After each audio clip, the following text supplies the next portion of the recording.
Coming up on today's show, it's just us talking a whole bunch.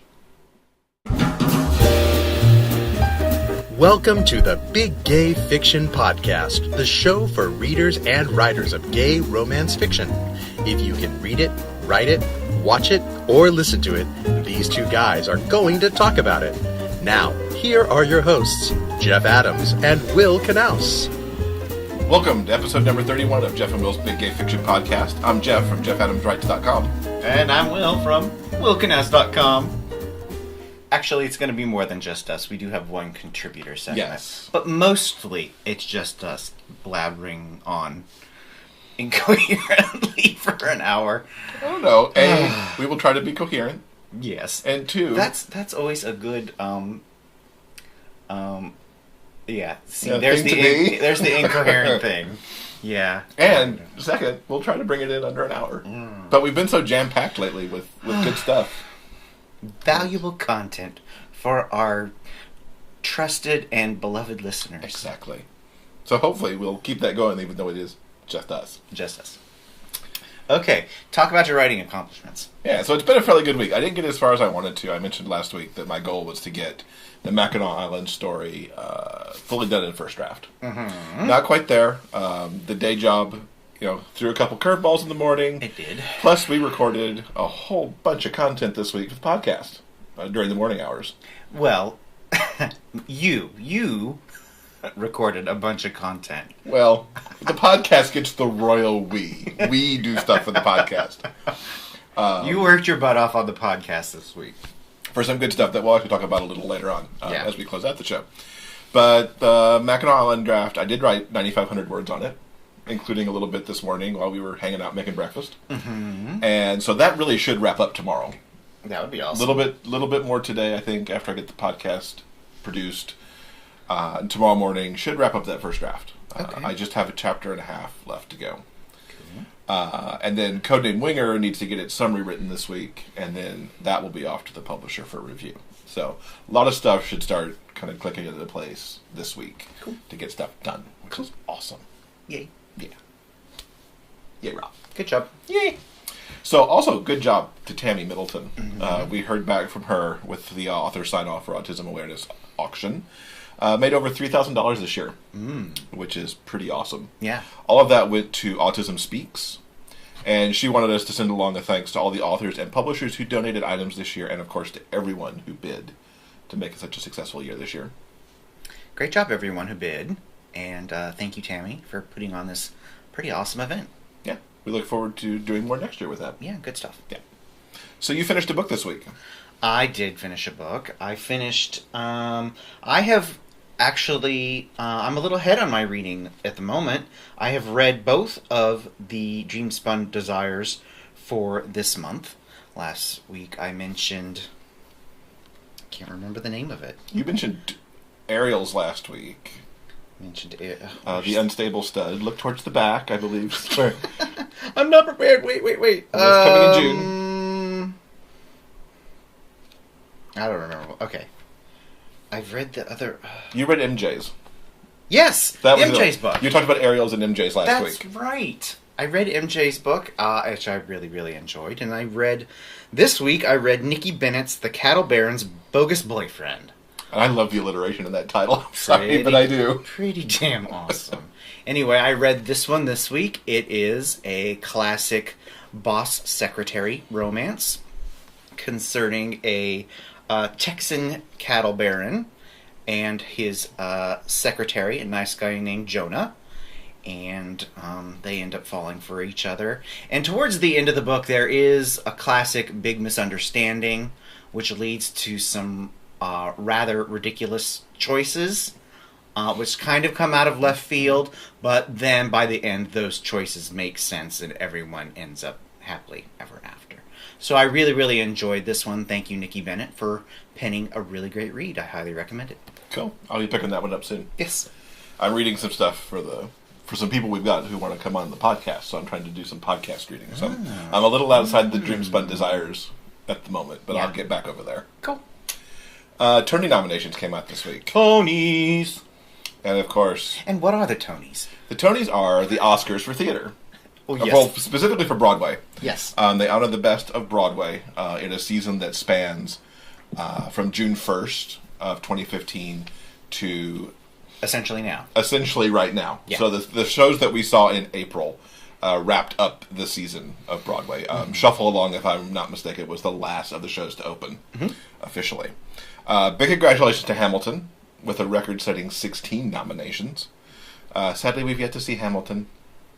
Maybe in San Francisco when it tours. Yeah, that's a possibility. If we can snag tickets. Yeah.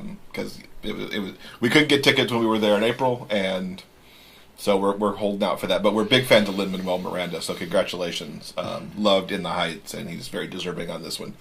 The 16 beat the producers and Billy Elliot, which for years now have held the record for 15 nominations. So, good for you guys. Shuffle Along, which was one of our favorite shows that we saw out of the batch in April, got 10, which was outstanding, and I believe that put it in second place for most nominations in the season. Waitress got 4, which we're very excited about since Sarah Sarah Bareilles did get nominated for the music and lyrics that she did. It's also up for Best Musical and Best Actress for Jessie Mueller, which was great to see. I did think Sarah was overlooked for orchestrations because I really liked the work that she did on how that music sounds and was put together. Agreed. The show that for me is the best show that I've seen of the season was the revival of Spring Awakening, which was done with the Deaf West Theater Group.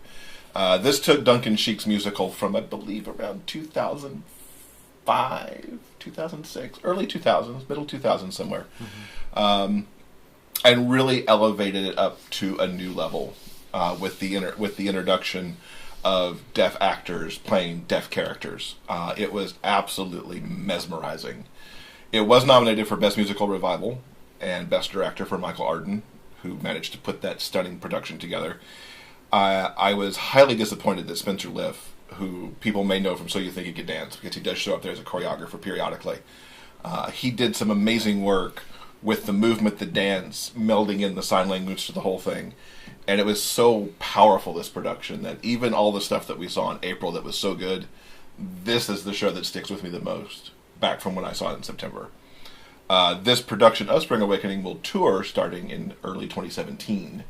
So do look out for it. I'll certainly be looking for it to come to the West Coast, because I may drag you to it.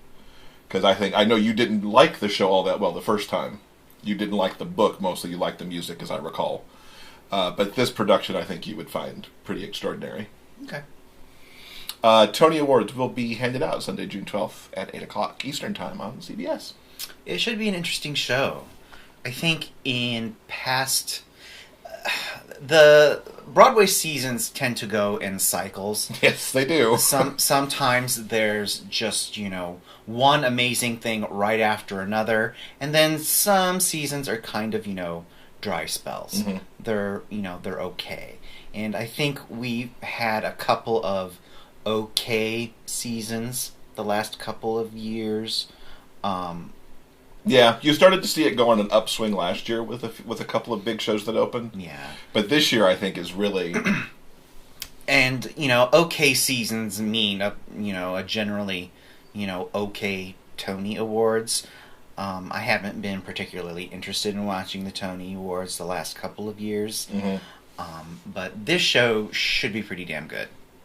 Yeah. There's a lot of amazing shows to showcase, and I can't wait. I think it'll be really good. Yeah, and there's a lot of folks... There's so much talent that got left behind this year. Mm-hmm. I mean, if you've got a season that you can't find room for Audra McDonald... I know. What to the be nominated. fuck is that about? Oh, there's our explicit text. Well, no, seriously, what the fuck, Tony people? But you look at the category she would have been in, and who would you have taken out? Well, that's true. 100% agree with you. The likes of Jessie Mueller and Laura Benanti and Jane Krakowski, and I mean, who are you taking out? It's very true. Yeah. So I mean, that just goes to show you how packed this season is. So good stuff. Yeah, check out the Tony Awards June 12th. It should be really, really good. Speaking of television, do you want to mention one more time before it ends its season? Well, we've only mentioned it once on the show, and we've tried to mention it a couple other times, and we just, from a timing perspective, can't. Please watch The Real O'Neills. This is one hell of a God. funny show. I have enjoyed every episode so far. Hilariously funny. Yeah. Great sitcom. It's well produced. It is so funny, and yet it is so real. To pun their title, sorry. You could just see a family having these things go on in it pretty easily. And it is a laugh fest every week. You can count on some laugh out loud moments. It's got at least one more show that will air this coming week on ABC, because we know this because it's in our TiVo for this week. And if you miss it, look for it on abc.com, where you can watch the full episodes. I think we plan to own the DVD when it comes out. It hasn't got its renewal yet, so if you like it, tweet about it, Facebook about it, get it shared, make it trend, people. Because this show, not only does it look at a gay teen in a pretty realistic fashion, but it's just damn funny. Really, really funny. Before we move on to the next topic, can we make a brief sidestep to superhero television? I was about to do that. Yes, please do. The superhero shows on television this season have, for the most part, been really, really good. We are fans specifically of Arrow, Flash, Supergirl, and we have begun watching Legends of Tomorrow. Yes. We are not fans of the Agents of S.H.I.E.L.D., just to put that out there. Yeah. We don't watch that superhero show. No. So, I believe I really have enjoyed what Flash has done this season. I have been okay with what Arrow has done this season. Their island stuff is as boring as it's ever been. And it's been a lot better since we fast-forwarded over it. And the kind of breakup with Felicity junk has been sort of pointless. Sad. It's actually sort of pointless because she came back, poof, all of a sudden, that one episode, she's back on the team and they've never really mentioned it, so there's no catharsis about the... I don't know. I think it all seems pretty pointless. They got to deal with the big bad first. I suppose so, anyway. And Supergirl was really super fantastic. See? It's really good and it's super fantastic. Shut up! Anyway, we really enjoyed Supergirl. Its fate is about 50-50. It's an incredibly expensive show for CBS to make. $3 million an episode. Who'd have thunk? And they don't know if they want to commit again next year. If CBS or any other network wants to pick it up, we would certainly be okay with that. The realistic thing that they're talking about is, since the CW is half owned by CBS and Warner Brothers, who, hey, produced Supergirl, that it may well move to the CW, where its lower ratings will be acceptable in that world. But the problem is okay, here's what we hope is happening. We hope they cancel Legends of Tomorrow and somehow get Supergirl to replace it. I mean, you can tinker with Supergirl to make it a little bit cheaper to make, but holy crap, has Legends been awful. Well, here's the thing with Legends. and you could correct me where you think I go wrong or where your opinion differs. Well, I certainly will correct you. The cast is awesome. The cast carries the show. I agree 100%. There are some inspired writing moments, because there are things in the script that the cast has to do that are a hoot and make me want to watch. This last Thursday's episode in particular was heinous. Everybody was doing stupid stuff. In some ways, I felt was against what their characters would do. Like, especially with Sarah and Snart and his companion guy, whose name I can never remember. Rory. There's just like, what are you people doing? Yeah. This is stupid. And there was nothing particularly funny in the episode. I'm just like, oh, this is bad. It was like the longest 45 minutes ever. Yeah. So at that point, I'm tweeting out, let's cancel this and just put Supergirl in its slot. And then figure out how to mash them into the Arrowverse. Yeah, we both really enjoy the actors and the characters, but the show itself is kind of a big old mess. Yeah. Get them home to 2016 and let them all go back to Flash and Arrow and let's move on. Yeah. A noble experiment, but I don't feel like it's worked. Yeah. At this point, I want Doctor Who to show up and fix the timeline and just make it go away. It's like, oh God, please, no more. Anyway, okay, so that's enough of TV. Yeah, movies. Last night we watched a really terrific little movie that sort of came and went in the theaters last year. It's called The Intern, and it starred Robert De Niro and Anne Hathaway. Now, we are not talking about The Internship, which was the crappy Vince Vaughn movie from a couple of years ago. No. Where he and Owen Wilson try to get a job at Google. We're not talking about that at all. Not that at all. No. The Intern is a Nancy Meyers movie. It's about De Niro, who takes a senior, as in senior citizen internship at this up-and-coming clothing, online clothing website, that's the word. Yes. And Anne is the one who is the owner and creator, and she runs the whole shindig. And it's absolutely adorable. It is. From the first 5 minutes. It's very, very funny, very insightful. You know, De Niro and Anne are just charming together on screen. God, yes. They're so cute. They're so funny. Yeah, but I mean, De Niro here in particular, from just the opening credits and him meeting up with Linda Lavin on the street, was adorable. It's the most adorable character I think I've ever seen him play. The movie makes beautiful use of Brooklyn and Manhattan locations. Yes, it does. Makes me want to move back. It's our there were a couple of scenes in Brooklyn from our old neighborhood. We saw our old Mexican restaurant, man. It was awesome. So yeah, really, really recommend it. Give it a look if you haven't already. Yeah, it was a delight. It was the right movie for Saturday night. Yeah, curled up on the couch. A whole lot of fun.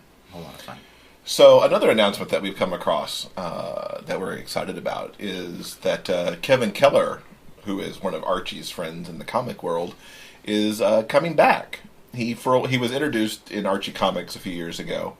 Had a mini-series of his own that ran for a while. And he's coming back just in time for Pride Month in a digital-first comic where he will be all grown up, heading out of Riverdale and into the big city. Yeah. So there's a 4-episode mini-series that'll be out in June, and we'll be subscribing to that for sure, so we'll talk a little bit more about that when it comes out. Kevin's character is also due to show up in the CW's Riverdale, which is their attempt to bring a live-action Archie series to TV. It's only in the pilot phase right now, so hopefully that pilot actually sees the light of day, unlike the Aquaman pilot from a few years back that only ever showed up in bootleg. So yeah, fingers crossed for the Riverdale pilot, and looking forward to seeing Kevin back in the comics. Yeah, should be good. Yeah, we'll give you a link in the show notes where you can find out more and keep track of that if you're comic inclined for that. Dead air. Awesome. Yeah, we just kind of dead it out right there. It hasn't been just us talking for an hour in a long time. We are our podcasting muscles are a little soft. Yeah, we'll get better. We're getting back into our groove. Okay, let's try this again. Yeah. Now it is time for our contributor segment. Yes, this week we have Lisa from the Novel Approach talking to us about some speculative fiction and some other things that she's reading this month. So we welcome Lisa from the Novel Approach to us today on the podcast. Thanks for joining us. Thank you so much for inviting me. It's great to be here. Yeah, we're thrilled that you and our other contributors have joined us in this little outing to get more books out in front of folks. That is the mission. Absolutely. More books. There are never enough books. That is so true. So true. So I understand that you've been reading the new Jordan Hawke. Oh, yes, I have. And I have to say that Jordan L. Hawke she is a word wizard. She is a master storyteller. I have to say that Hex World, as much as I love Wyborn and Griffin, I have a feeling that Hex World is going to give that world a run for its money, in my opinion, because this book, Hexbreaker, that just releases today on the 6th, on Friday, is probably one of the most superior books I have ever read. It is just amazing world building, the pacing it's action packed. It's romantic. It's the history, the historical setting in this book is kind of an alternate New York City pre-turn of the 20th century, post Boss Tweed kind of, time period. And even though you know that it is an alternate New York City, her ability to ground readers in a historical setting, it's really kind of unparalleled. You get the sights and you get the sounds and you get the feel and you get the atmosphere, and you are so entrenched in this world that she's created. And then she throws in something just completely magical and just powerful, and the emotional quotient of the book is so it's so engrossing that you just it's a book that you sit down and you are finished with it, and it's almost kind of sad when it's done, because you don't want it to end, because everything has just been so powerful and so moving and so effective emotionally. It's just such a great book. And I'm so excited for this. And I'm so excited for her and happy for her, because I have a feeling that this book is just going to, solidify her place in the speculative fiction world that, in this genre, because she is just, she has some sort of spell crafty voodoo word wizardry thing going on that I just can't describe, but I respect so much. Yeah, this is going to have to go on my TBR, because last week, on last week's episode, Jay also called this book out. Yeah. So yeah, I think a lot of people are going to be calling this book out. I really do. I think her peers, her fellow authors are going to be wishing they'd written this book. Those are always the best ones to read as an author too, because you're like, what can I learn from this? Yeah, exactly.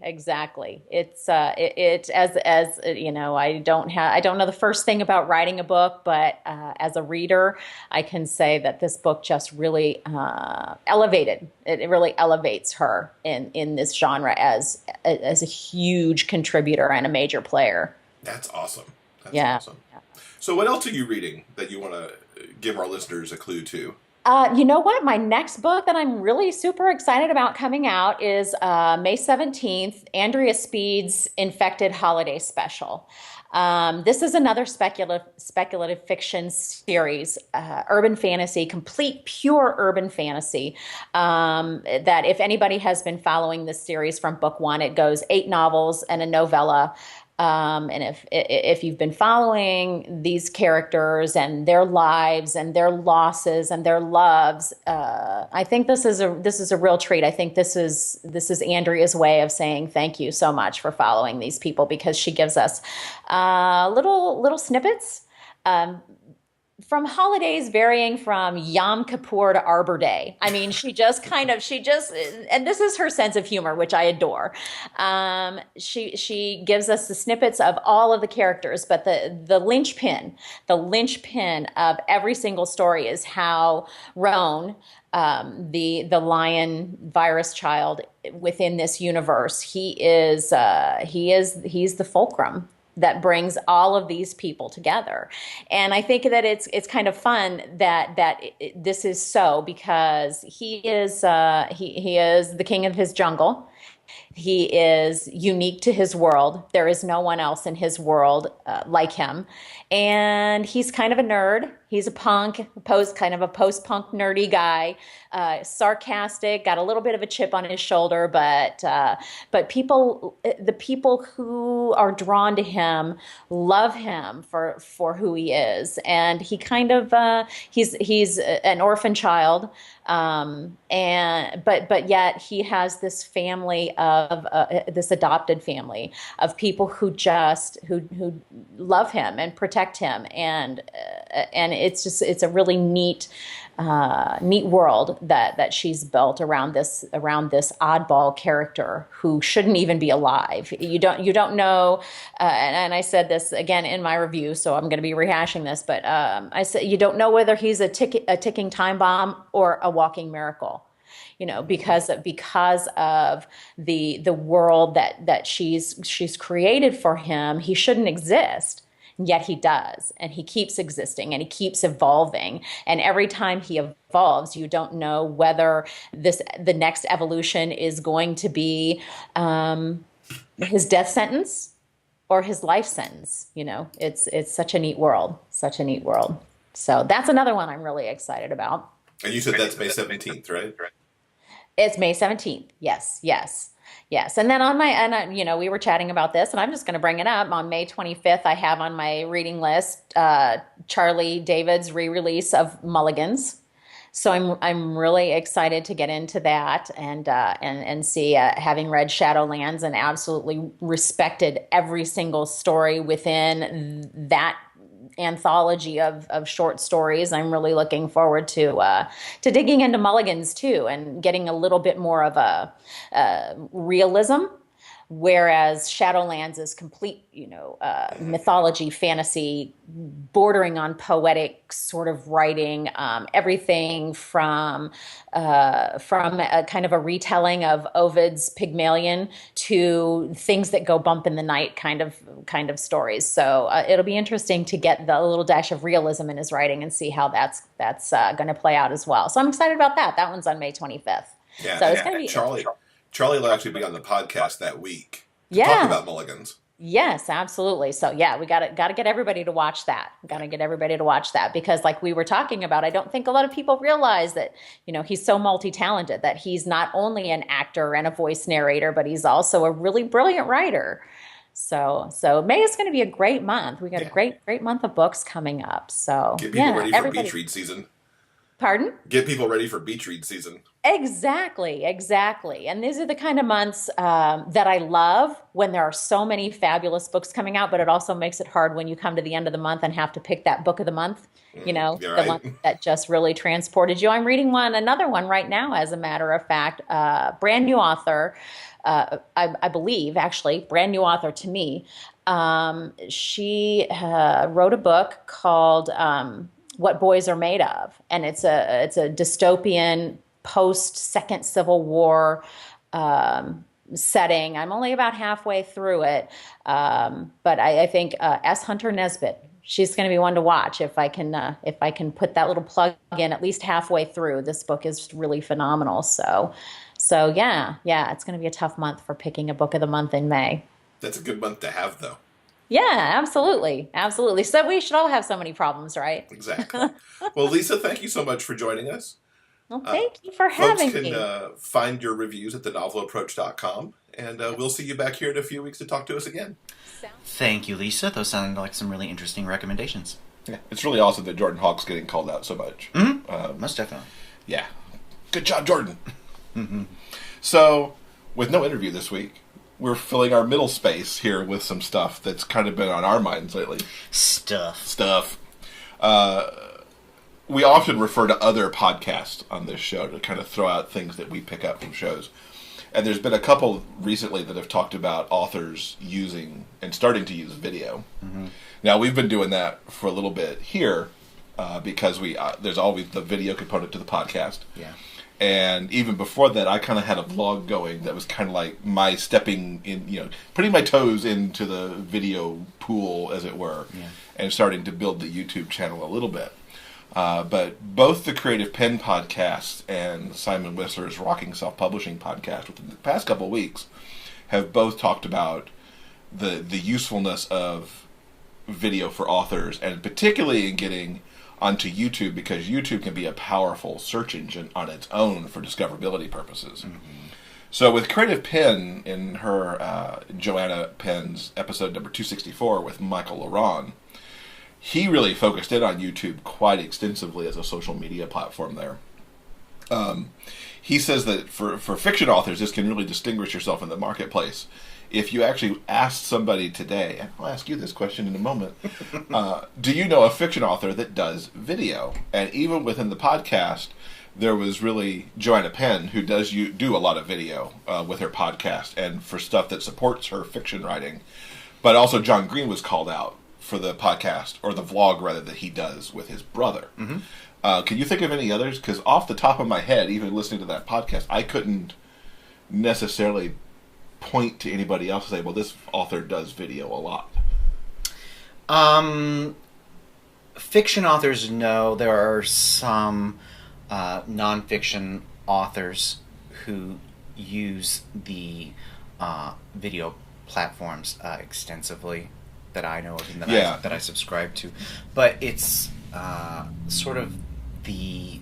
I was going to say Wild West, but it's not. It's just simply an unused platform for most fiction authors. I think a lot of it gets to also because most authors, as is often talked about, are introverts. Yeah. And so there's a certain, like, oh, that's a camera and I'm going to talk to people and that kind of thing. But it turns out that it could be easier, because one of the things that Derek Murphy, who was on Rocking Self-Publishing podcast with Simon Whistler, talked about was that he was terrified to do video at first and had to force himself really to learn how to do it in the first place. And now he's grown a channel that's got over 250 videos on it that support his fiction and nonfiction writing. And his goal is, by the end of this year, to hit a staggering 1,000 videos, which I think is a little crazy, but, good on him. I took some action myself coming off the Creative Pen podcast I put a video on my site's homepage now. It's quick, it's short, it's about a minute long, talks about upcoming releases and a couple other things, just to like boom, boom, boom. So it's right there, top of the fold. If you come onto the page, you can just click it and watch it real quick. Links under the video to the things I talked about, so you could quickly go off to wherever I talked. And it's really kind of, it's still a work in progress. I'm actually going to shoot another one, maybe after this very episode. Okay. Because the one I've got's a couple weeks old now, and I want to keep those fresh. And that idea was really from Michael Laron, because he talks about when people land on your site, there's that couple of seconds when they're on the page when they want to know about you. And you could take that moment to really put yourself in front of them with the video. It's like, hi, thanks for stopping by, And one of the things I do in my video is talk about the free book I've got available, and actually point over to where the call to action button is. Like, go click on that. Yeah. Sign up for my list, get a free book. So work in progress, and we'll see how that kind of, sorts itself out. And something else to kind of mention in our genre, too, for folks who maybe have not seen this yet, there are book reviewers who are really starting to use video in our genre. The team over at Queercentric has 2 or 3 reviewers over there who are starting to file video reviews now for the books that they're reading. And there's also Christina, who's recently started up the Christina's Bookshelf YouTube channel, which is specifically focused on the books that she's reading and reviewing. So that, if you've got, if you're one of these authors that they're reviewing and you have a YouTube channel, it just increases the circle of discoverability as more people put in those keywords and those author names and, seek them out that way. So on the show notes channel, I'll link up to Queercentric and Christina's YouTube channels. I'll also point you towards the Creative Pen Podcast 264, or you can get there directly by thecreativepen.com/podcasts and look for number 264 on that page. And for Rocking Self-Publishing, you can go to rockingselfpublishing.com/Murphy to see that episode. Okay. Cool. Good stuff. Yeah. So do you think... I think what the takeaway from this little mini lecture that you've just given is is that video, and YouTube specifically, is a social media platform. People watch and comment and interact on that platform. People live on their phones, so they watch video and do a million other things on their phone. So video is and will probably most likely be an incredibly important component of any author's platform. It's also important to know is that when you Google anything, if you pay attention, of course, up at the top, whenever you Google any subject, there are, of course, the what comes first? The paid stuff comes first, but then a lot of YouTube comes first because YouTube is well, owned by no, Google. the tags at the top. Usually there are website mentions. It's like sites, images, news, video. Exactly. So, video and search engine optimized video content is very, very important for discoverability. And I think that was the main takeaway from Michael Laron in that specific episode of the Creative Pen podcast. Yeah, Michael's podcast in particular is a good one to reference for authors looking to get into video. Derek's mentioned video a little bit as he was talking about marketing overall and setting up a platform. But Michael's also has a lot of stuff about the equipment he uses, how he got started. It was a really powerful hour with Joanna, as they often are with her. But, Yeah. Thank you for summing up so nicely. Oh, you're welcome. That's what I'm here for. Okay, now you throw me the next intro. So, you have done a lot of stuff with... You've been learning stuff over the last week. I've been learning. Yes, I have. Because you've delved into a writing book about romance writing, and you've also started taking an online workshop. Yes, this past week I started taking an online workshop from Dean Wesley Smith. For those of you who don't know, he is a what's the word I'm looking for? I don't know. A career author in long-standing with the traditional and now independent publishing community. He and his wife run WMG Publishing, and they teach a lot of courses as well on the Oregon coast as well as online. And I've taken some of their classes and lectures in the past. This current workshop that I am taking right now is about depth in writing. So I've been digging into that subject just a little bit. Depth. Aren't I? I'm so funny. We're doing the puns a lot this week. Anyway, so I started taking that, and it's really good and really enjoyable. And you're only week 1 into that, right? Yeah, it's just the first week. So I watched the first set of videos? First set of videos, yeah. It's basically a online video course. You watch the lecture in a series of videos with Dean talking and espousing his decades worth of knowledge, and then you do a homework assignment at the end. And it lasts for about 6 weeks. So I'm enjoying that so far. And also this past week I read, in addition to Nicki Bennett's really terrific book, I also read a nonfiction book, and it was called, I'm looking it up right now, Romancing the Beat by Gwen Hayes. It's story structure for romance novels. Now, in the past, I've mentioned my love of nonfiction writing how-to books, and a lot of the books about story structure usually riff on Joseph Campbell and the hero's journey. And I have mentioned in the past that I have a hard time wrapping my head around the hero's journey because it's so specific to, general fiction or adventure fiction. It doesn't really apply or correlate to the things that you're trying to achieve when you're writing a romance story. The reason I enjoyed Romancing the Beat so much is it kind of extrapolates classic theories from the hero's journey and makes them applicable to romance fiction, which is what I've always been on the lookout for. She does it in a really entertaining and clear way, and the title Romancing the Beat refers to the idea of story beats, i.e. kind of outlining the high points of a story, certain turning points or certain dramatic moments that you want to make sure you hit in order to fulfill and satisfy what the romance readers are looking for. So I highly recommend that book. I'm definitely going to go back over it, take some notes, and use it in my future authorial endeavors. Cool. So you'll help us work that stuff into the trilogy that we're going to write. Most definitely. Awesome. Yeah, I think it'll be very helpful.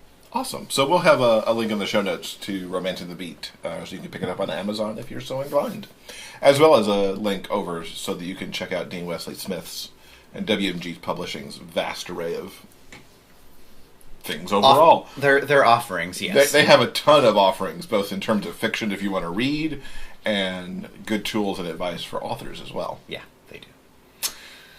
So in addition to, as an extension of romance fiction, I wanted to briefly mention something I noticed online this past week. A couple of months ago, there was a little kerfuffle in the romance community. I know, surprise, surprise. Anyway, so this this particular kerfuffle was once again over the trope "gay for you." I can't even remember who now. Particular, I think it was on Goodreads. Someone penned, I thought, amusingly snarky review of a "Gay for You" book, and people were all up in arms. It's like, "Gay for you, it's the devil," and it's like, "Oh, gay for you, I love it." But what grew out of that particular discussion is some authors really sort of dove in and dissected one of the problems gay for you. One of the problems with this particular trope is essentially bi erasure. In the classic "gay for you" trope, essentially straight hero falls for another hero, and then poof, he's magically gay, and they live happily ever after. That's an extreme oversimplification yes. of real life. Yes, and the trope in general.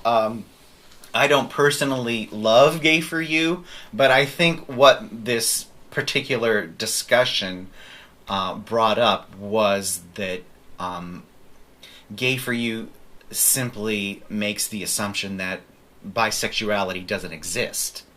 It's either, they start out straight and they end up gay, happily ever after. It's like, well, what if, where are the characters who fall, in between or somewhere else on the spectrum? Mm-hmm. So I thought that was a really interesting and helpful insight. And what I have noticed recently, especially on Amazon, is the rise in the continued rise and success of what is now termed bisexual romance. Now, a couple of months ago, these books most likely would have just been, "Gay for You" stories. They would have been categorized under gay romance, and, they were "Gay for You" stories. But now I've noticed an increase, especially in the top 20 bestsellers in bisexual fiction. These stories that look on the surface to be, what was once "Gay for You" are now being shelved in bisexual romance.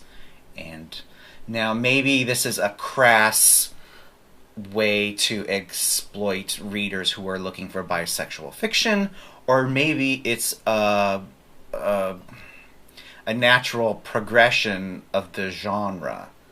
I'm kind of going on without any real thesis. It was just something I noticed. Yeah. It would be nice if that's just where it's growing. Yeah. And that's what it's going to be. It's just something I noticed and I thought was actually very, very interesting. I don't know if this one particular event that I spoke of happening, about 2 months ago. I don't know if that was the lightning rod that, has instigated this particular change, it seems. But it's something I'm going to keep an eye out on. I don't know if anyone else has noticed this. Probably not, because I'm a kind of a bestseller list geek. And I check it out every once in a while to see what's what and what's going on. You research a lot. You keep up on this stuff a lot. But if anybody else has noticed anything, leave us a comment on the show notes for this episode. Yeah. That would be really cool. So I think that about does it for this week. Really? I think it does. Is that everything that we have to talk about? It is. Shocking, I know. So, next week, for episode 32, Justin Side will be here to talk about the Gay Sex Positions coloring book. Which is really good. Yeah. It really is. I can't show the picture that's over here because it's not doctored appropriately for YouTube. And as well, he's also working on the new Pride coloring book for all ages. So we'll talk about that in the GoFundMe that he's got going on for that. Yeah, and that then, should be awesome. As Lisa talked about, she was talking about Charlie David's Mulligans. Charlie will be with us in episode 33 to talk about that re-release and some other stuff that he's got going on. Cool. So yeah, that will do it. Please, if you're listening to us and enjoy the show, please think about leaving us a review on iTunes or Google Play for Music or wherever you happen to listen to us. Or if you're watching us on YouTube, a viable discovery platform. Indeed. Please give us a thumbs up or subscribe to our channel. Yes, absolutely. Which is your channel. I believe it's under Jeff Adams. It is, yeah. Yes, okay. Yeah. So, yeah. Go on YouTube, search Jeff Adams or, Or Big Gay Fiction Podcast, because all these videos are shelved there. You'll find it that way. Yes. Okay. Awesome. Well, thanks for joining us, and we will hope to see you back here next week. Okay, see you next time, guys. Thank you for listening to Jeff and Will's Big Gay Fiction Podcast. For detailed show notes, go to biggayfictionpodcast.com.